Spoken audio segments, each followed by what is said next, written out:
I will welcome everyone on board. Thank you for attending our first Let's Go webinar. Today we have Rick Lenz, who is going to talk about payment systems and what we need to do to collect money in a touchless society. So thank you, Rick, for attending. I also would like to thank the Mount Horeb Area Chamber of Commerce. They were kind enough to sponsor and help promote this, so thank you very much. And that's really all I have for announcements at the beginning. I got some things to share at the end, so please stick around. And Rick, I'm going to turn this over to you. So as Dan said, my name is Rick Lenz. Dan, thank you for inviting me. Look forward to this presentation. Quick background, won't spend much time on myself. My name is Rick Lenz. Been in the payment card industry for 28 years. Currently own my own company based in Sun Prairie, Wisconsin. We've been in business since 2012. Enjoy helping organizations, enjoy helping in the community. Very involved with University of Wisconsin-Platteville, as well as the Children's Hospital here in Madison. But that's enough about me. Dan asked me to spend a little bit of time today talking about how you can potentially expand your payment acceptance, considering COVID-19 showed up and pretty much changed the way we have to look at our businesses, the way we accept payments, the way we potentially interact with customers, with states, local community, local counties, closing things down or limiting the number of people that can be at places. We as small business owners need to take a look. How do we stay in business? How do we expand our payment acceptance?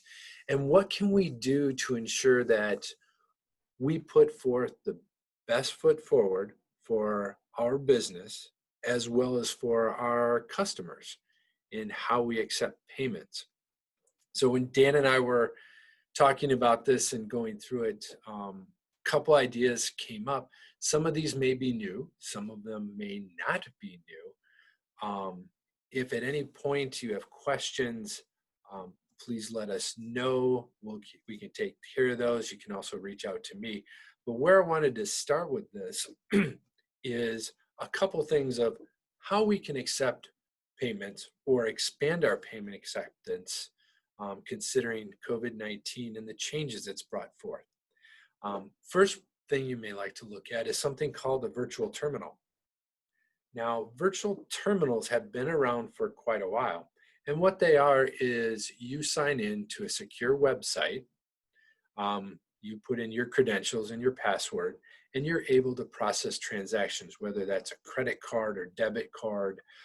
Some virtual terminals do check processing if you have the routing number and the DDA with it. The virtual terminal has been around for quite a while. Mainly, it was used with organizations that didn't see the card, were able to key enter transactions, or if they had a lot of recurring payments where somebody owes you $1,000, they want to make 10 payments of $100, you charge them once a month that $100 on their card, and the virtual terminal did that automatically. Virtual terminals have changed a bit, and of late, they've advanced to help through accepting payments from customers, where you put a device on the counter side and you are running the device from your virtual terminal, the website that you're connected to. That way you're able to accept payments from customers, whether it's from their phone, whether it's from a card, whether it's from their watch with it. So it allows you to interact with customers without having to touch their payment mechanism, and allows you to accept the payment. One of the interesting clients that we have with this is we've put in virtual terminals for a variety of veterinary clinics.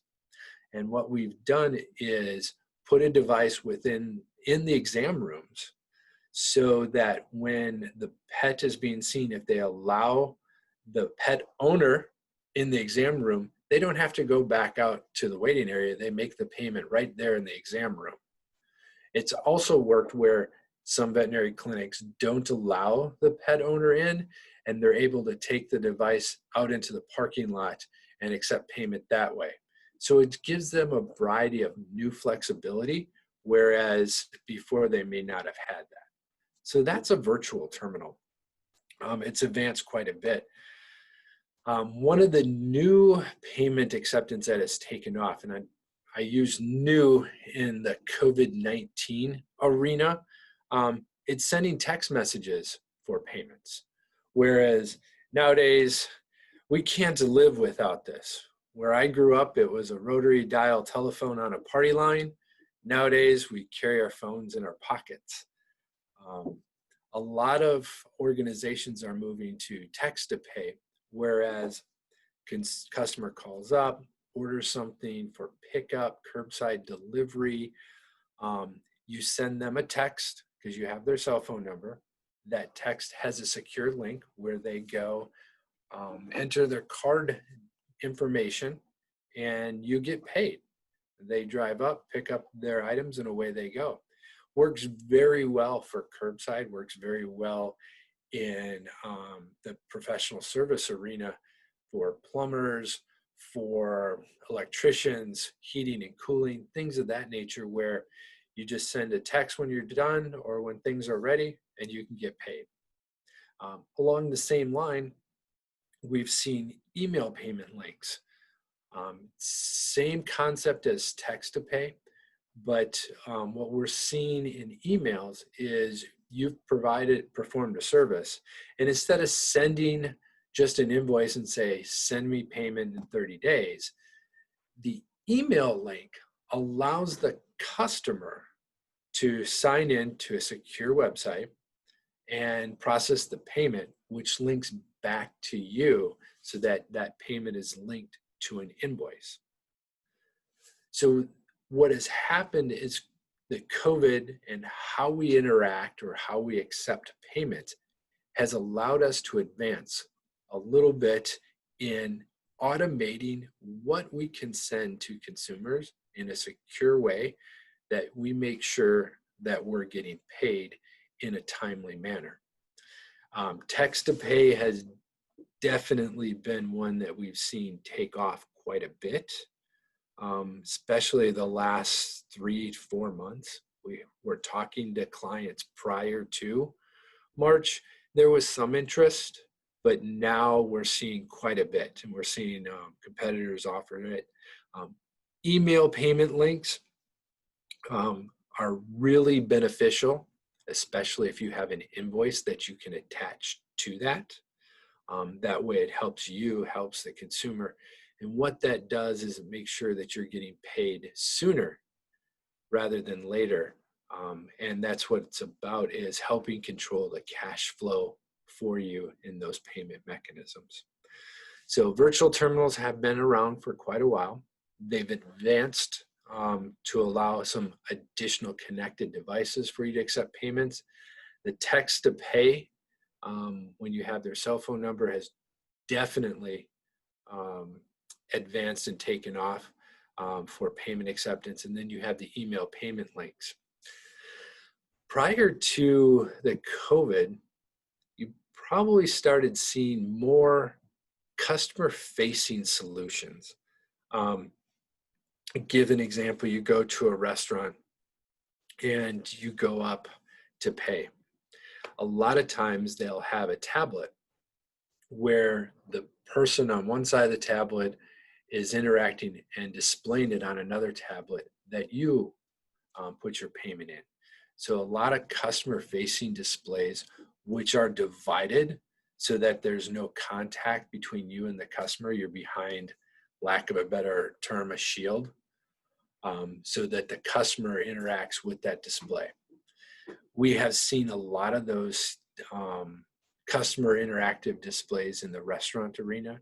They all had started moving to tablet-based, so it made it accepting payments a lot easier, more effective, and more efficient for them.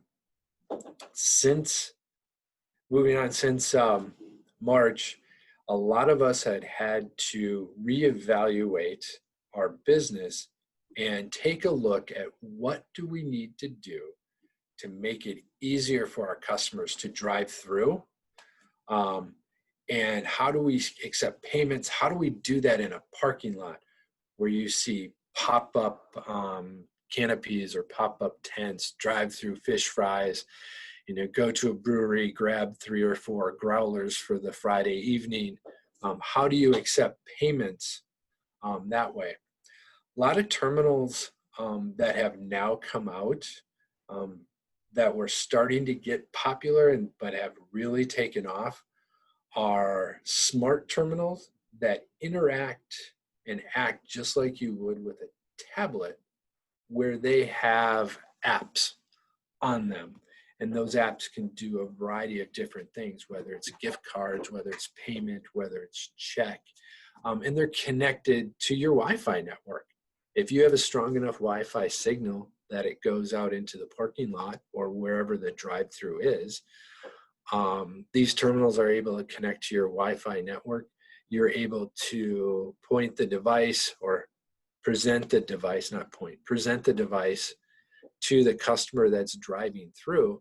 They're able to insert their card or tap their card if they have an RFID chip, or if they have Apple Pay or Google Pay or another payment mechanism on their phone. That way, you're able to get paid, they're able to stay in their car, makes everyone safer.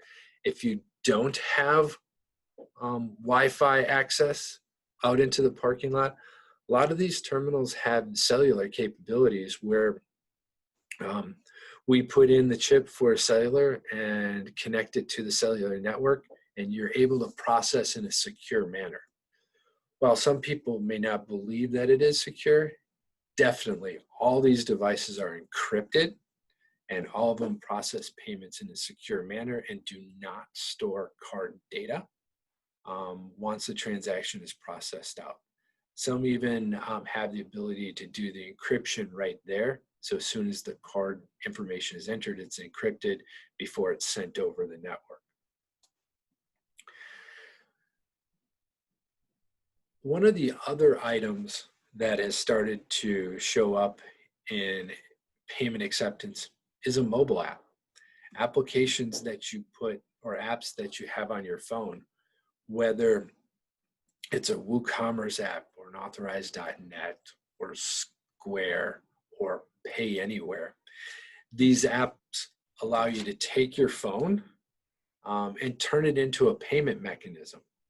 Whereas you could buy some additional equipment that connects Bluetooth to your phone to accept payments, or you just key enter the information into your phone. Provides you a lot of flexibility, provides you a lot of opportunity, because we have our phones no matter where we are with it. A lot of organizations that we have talked to have started an e-commerce channel, which is another way of payment acceptance. We all have had websites for our businesses. Some businesses didn't have the ability or didn't put a shopping cart mechanism on their website, and now they want to do that. So there's the ability to enhance your website with a gateway, whether that gateway is authorized.net or Paytrace or Clearance. Those are 3 of the bigger national gateways that help you contact your website provider, whoever put that together. They probably already have an API connection into authorized.net or one of these other gateways, and you're able to accept payments, have people shop from your website. You have to do a little bit of maintenance on that with your website provider, but you can turn your website into an e-commerce channel for it and help you with sales, help you stay in business. If you've never been in the e-commerce world, I'd highly recommend you do a little bit of research.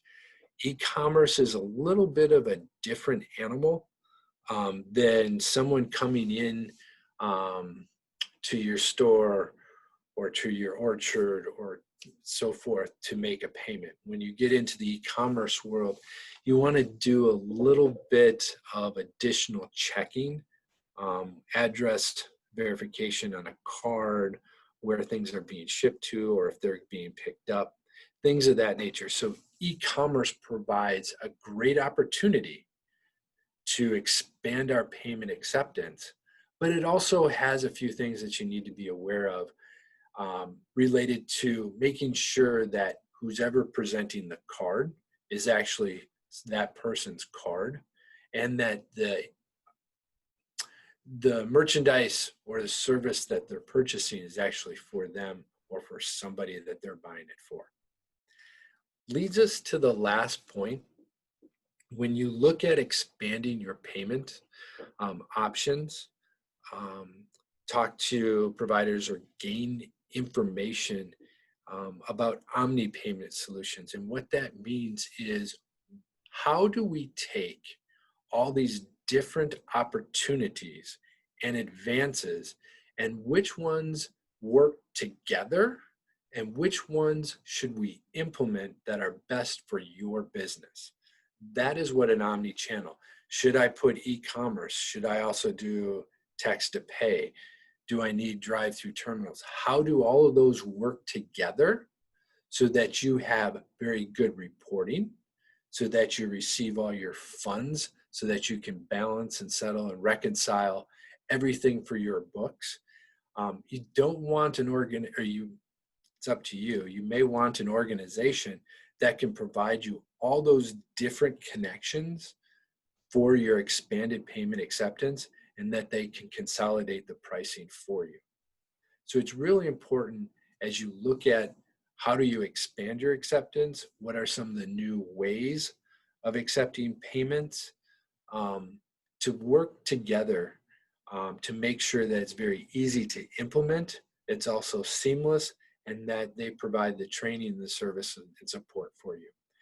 A lot of organizations, and I'll just use my organization as an example, we do a STEP program. So we sit down and go through things and say, okay, let's start here. And as you grow or as things change, let's add or subtract the payment acceptance opportunities. So that way it helps you manage your business within it. Those are some new or existing payment acceptance opportunities that have been out there or have started proliferating the industry since the wonderful COVID has shown its face. One thing that I want to talk about briefly is, you may have heard about cash discount and how this allows you to potentially share fees that are associated with Visa, MasterCard, Discover, and American Express. And we'll touch on those in a little bit. So there's two ways of looking at how can I share the costs. There is the cost for acceptance of credit cards, and you can increase your price. You increase your price X%. That way you know you're covering the fees related to credit card acceptance. Since COVID has shown up, some organizations have started doing either a COVID-19 adjustment or something referred to as a non-cash adjustment when credit cards or debit cards. So don't want to get too much into the detail or the weeds on this. In the old days, if you charged a convenience fee or a surcharge, you couldn't do those in certain circumstances. Surcharging, you couldn't do it on debit cards. You could only do it on credit. With this non-cash adjustment, it allows you to charge that adjustment on any card, whether it's a credit or debit, but you have to abide by certain regulations for it. The the amount of the adjustment can't be more than 4% of the ticket. You must have signage that displays this, very prevalent. You'll see more and more people talking about this. Some have implemented it. You've probably seen news stories where some people called it the COVID-19. And then they got some bad press, so they backed it out. You need to take a look at your customer base, and does something of this make sense for your customers and for your business? When we talk to clients, if you're a CPA firm or if you're providing an experience for your customers, this may not fit into a payment plan for you, a payment acceptance plan. But for others, it may. If you're in a tourist location and you have transient customers, it may fit into that. So it's just another thing that has started to come out and changed, especially in the last 6 to 8 months. Prior to March, it was starting to gain a little noise, and since then it's gained a little bit more, but you should be aware of it. If you have any questions, let me know about it. If somebody approaches you, we'll definitely help understand those. We had talked about the different ways to expand your payment acceptance. Some of these may require some new equipment to purchase. Some of them may not. Talk about a virtual terminal. If you just want to use your PC and key enter items, you don't need to worry about purchasing existing equipment.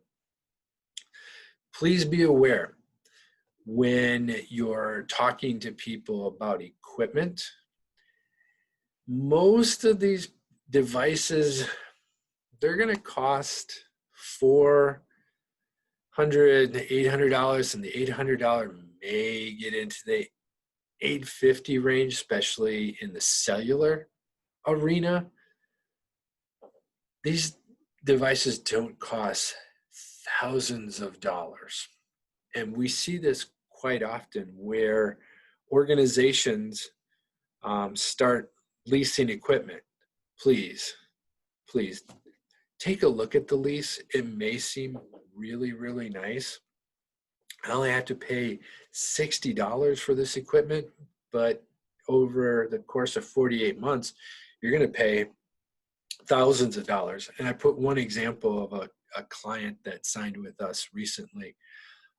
They were in a lease, 48 months, $60 a month. They're going to pay $3,200 for a terminal that we would have sold them for $400.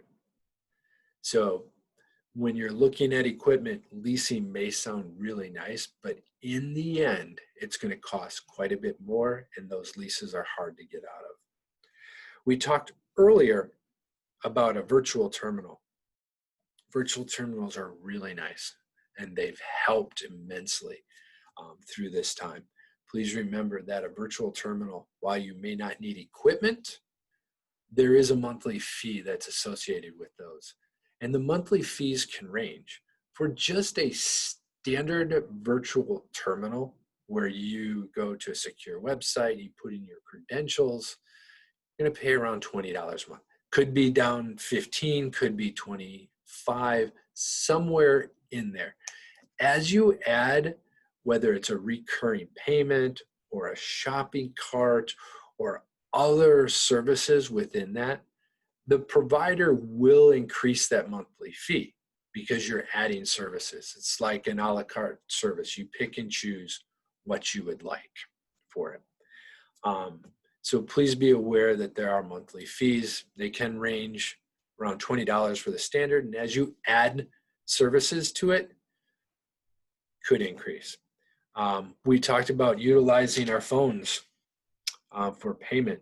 If you don't want to key enter things into your phone, you can get Bluetooth card readers that connect to your phone.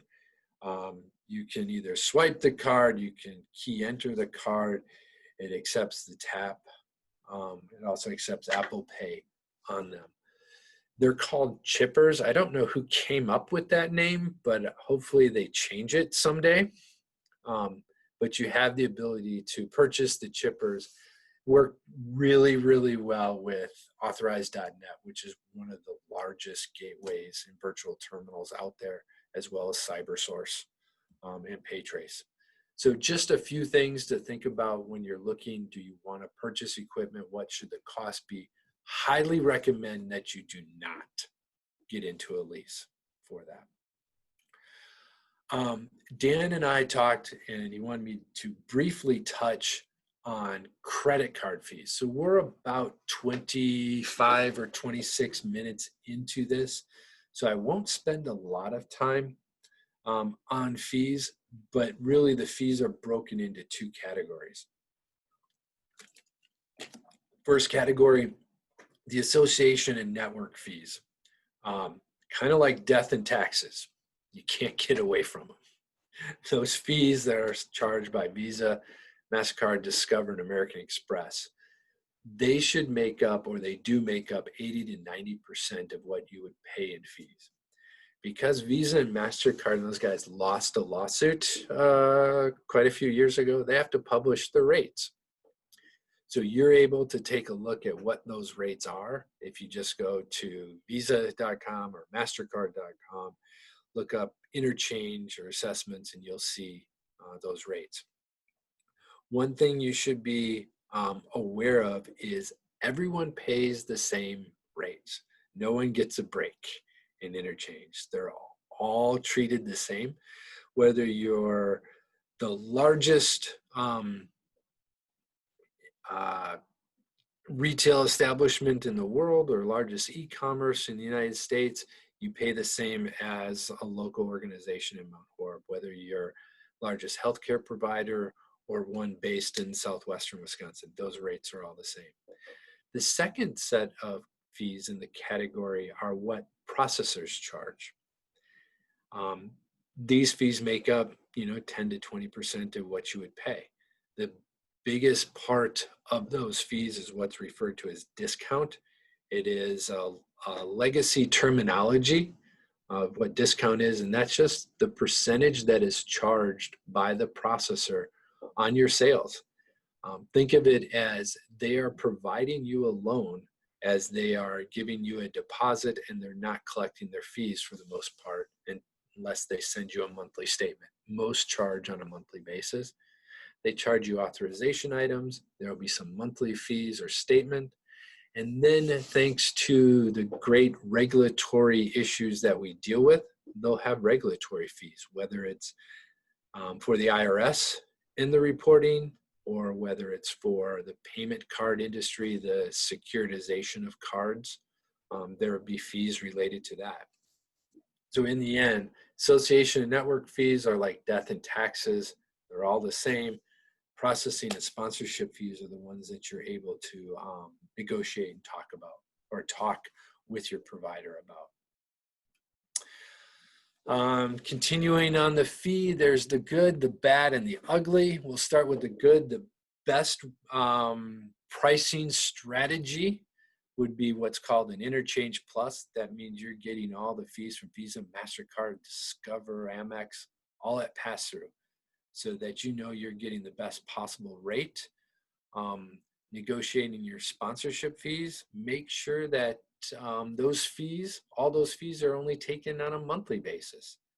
That gives you the ability to manage your cash flow, so that that if you have $1,000 in cider sales on any given day, you will get $1,000 into your account, because they're only charging the fees on a monthly basis. Another thing that is really, really good is when you're looking at expanding payment options or looking at changing providers, ask them what their contract terms are. Most organizations want to lock people in, businesses in, for 3 to 5 years. That's really good for the processor. Sometimes doesn't provide you the flexibility as a business owner that you need. So ask them for a 30 to 45 day opt-out where you don't have to pay an early termination fee.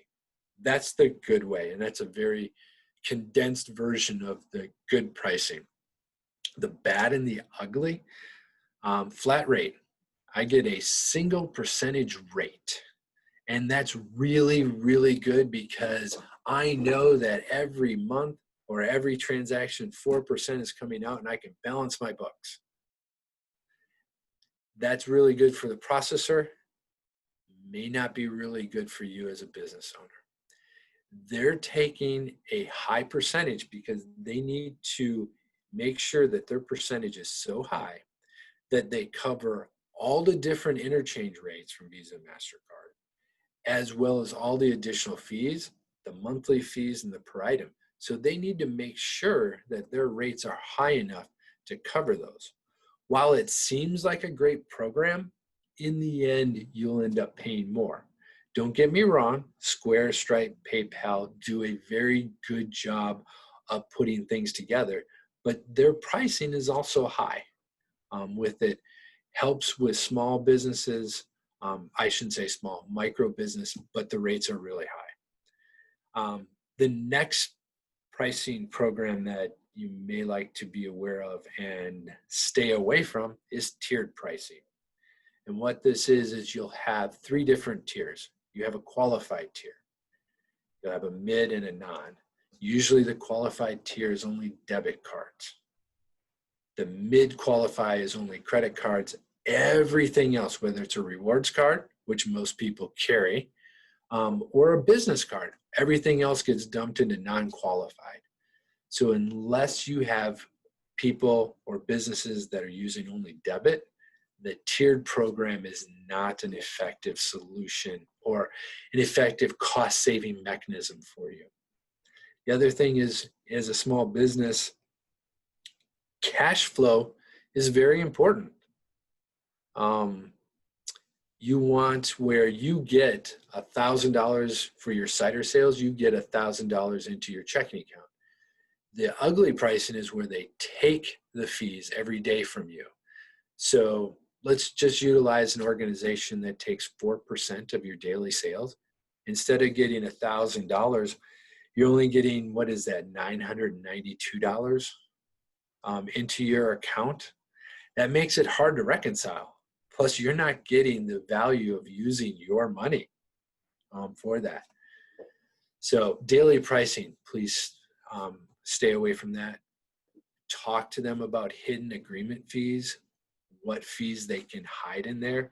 And please, once again, the long-term contracts are not beneficial for you, are definitely beneficial for the provider. Quick overview, won't spend much time on this lovely slide. We talked about payment acceptance, new ways to do it because of COVID-19, contactless payment, the ability to do virtual terminal, new devices, text to pay, email to pay, allows you to accept payments, expand your payments, but it also protects you and the customer. Make sure you look at Omni solutions or that the solutions fit your need. Make sure you're not pigeonholed into something that may not work. Review the contract terms that people are presenting. Make sure that they charge you monthly versus daily. Best pricing, interchange pass-through. That gives the power to you, helps you save money. Purchase equipment. May seem like a lot of money up front versus $60 a month, but over the course of time, would you rather pay $400 or $3,200 in the one example? And work with a trusted organization. National organizations are great. They're wonderful, but they're also national organizations. If you have a local organization that you can work with, bounce ideas off them. Let them help you with your payments. See if they have other items to help you. Check with Dan. Dan's a great resource of hooking or connecting people together. Absolutely trusted person. Please work with him. He'll help you in different arenas. Check with your local bank. They may be able to help you with it. One of the last things, buyer beware. be careful out there. There are people that are circling in the water, trying to gain business. We have seen some really funky stuff in the last 6 months. In the past, people have put out there, free equipment, sign up with us, you'll get free equipment. I think there was a business class that I took. There's no such thing as a free lunch, no such thing as free equipment. Somewhere within the agreement, they're getting their money back for that equipment, whether they're putting you into a lease, or they're charging you higher fees for something, or if you cancel the agreement, there's some type of termination plus equipment. There's no such thing as free equipment. Everyone needs to make their money back on that. We've already talked about leasing equipment. Be careful on leases. Be careful with the free equipment versus the lease. We have seen where the person or sales representative from an organization that's not based anywhere here in Wisconsin will show up and say, oh, don't worry, we have free equipment, sign this. Oh, and this is for you to get the free equipment. It ends up being a lease agreement. So you're not getting free equipment, you're just paying monthly for it. Since the COVID-19 has shown up, we've seen organizations say, hey, sign this and I'll give you a free price quote. Please read whatever you're signing. A lot of times it's an initial agreement to move your processing to them just to get a price quote. We've seen where they say the price quote is free, you sign something and they charge you for that. So definitely buyer beware of what you're signing off on. As we talked about, review contract terms. Be careful when somebody says, hey, it's today only, it's the largest sale, this is what we're going to do for you if you sign now. Don't worry about canceling. Anytime somebody tells me don't worry, I start running for the hills because I'm worried for it. Something's amiss if they're having you sign right now. That's just a sales pitch for them because they have quotas to meet. One of the most interesting and one of the juiciest offers I have seen is deferred fees. So we ran into a couple competitors that were deferring fees, saying, you sign with us, you don't have to pay your fees in April and May. We'll just defer those out. What was happening is they were absolutely deferring the fees out, but they were charging additional to do that, and they were hitting you for all those fees 1 month later. So they would defer your April fees.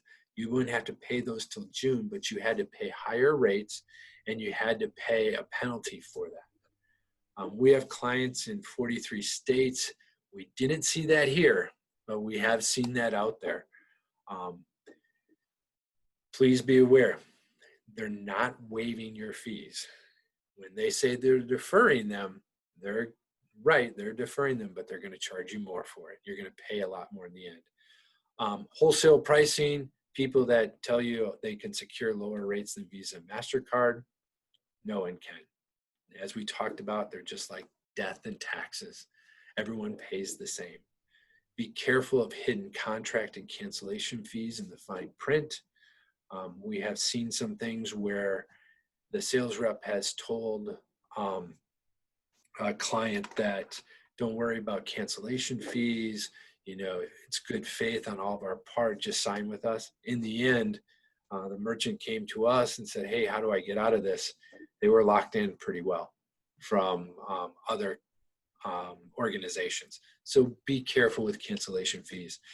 The last one is the don't worry items, where we refer to them as you either opt out or opt in. And opt out is you get charged for something, and if you don't, you have 30 days to tell someone that you don't want it.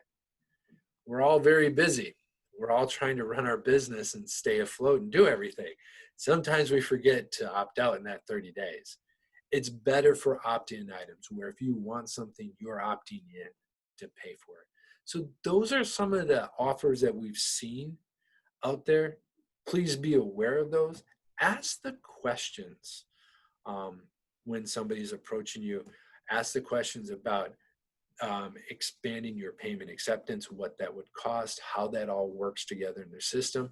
And then if they're asking you for agreements and contracts, ask them, what's the cancellation fee? How long is the term? Can I get out without a cancellation fee? What's the lease? Some of the things to be aware of. That's what I had for you today. Hopefully that was beneficial. If you have any questions, let me know, let Dan know with it. I don't know, Dan, if they've provided any questions as we've been going along. Not yet. So if you have any questions, please let me know. I will stress that I'm getting an echo here. Sorry about that. I will stress that I have experienced a lot of what Rick has talked about. When I first started this business, I actually did accept credit cards, and I had some slick talker from Minneapolis who called me up and offered me a sweet deal, and I was paying $49 a month, and it was supposed to be a lease. Well, I found out that once the lease lapsed, they never told me that my 30 days was coming up. So I continued to pay that $50 going forward. And then I found out, and I wasn't using it that much, so I went to cancel it, and it cost me another $500 on top of that $50 and some other fees to get out of a contract that really wasn't doing me much good. So listen to Rick when you really have to read that fine print. That's very important. So make sure you do that. Are there any other questions out there? Any questions at all? And one other point with that, please utilize us as a resource if you want to utilize me. We're all in this together. How do we help each other in business? Because we're all small businesses. Utilize me as a resource. You won't get a hard sales pitch. We're here to help. If we can help each other, that's going to help our community in the end. All right, everyone. Just want to make a couple of cleanup announcements here. This, again, will be recorded if you signed up for it. I will have this posted, so if you weren't able to attend, or if some of your friends weren't able to attend, they would like to access this, I will send the link out to everyone so that they get access to the video. We do have other programs coming up, so if you found this valuable, great. Hopefully you'll find the other ones valuable too. I am next out of the gate, and I'm going to talk about creating a one-page business plan. So that'll be coming up in the next couple weeks, actually August 26th at noon. Again, same format. It's going to be 1 hour or less. And I'm going to go over the process that you need to set up a simple business plan, which is going to be critical, especially given everything that's going on right now. We also have some other speakers coming up. So I've got Joey Guido, who is somebody who is an expert in SEO and marketing. He's going to talk about improving your online marketing through tough times. If you need some sales help, some sales training, Adrienne Miller is a good friend of mine, and she's going to talk about best practices in sales success, the good, the bad, and the ugly. And then finally, who we've got scheduled so far is Kim Liebers, and she's going to talk about building great brands through powerful designs. So we've got several other programs coming up over the next several months. I encourage you to sign up either through the chamber or contact me directly. You can actually go to gofargofast.com. I will be posting the information about each of the programs up in the blog, so you can actually read a little bit more detail about what we're going to cover. If you do have any questions, any thoughts, concerns, any ideas of other things you want to hear about, please let me know. I'm happy to reach out and find other speakers to bring in that are going to be helpful to you. In the meantime, though, thanks for your time for attending. I really appreciate it. Hopefully you found this helpful, and look forward to working with you all again soon. So thanks again.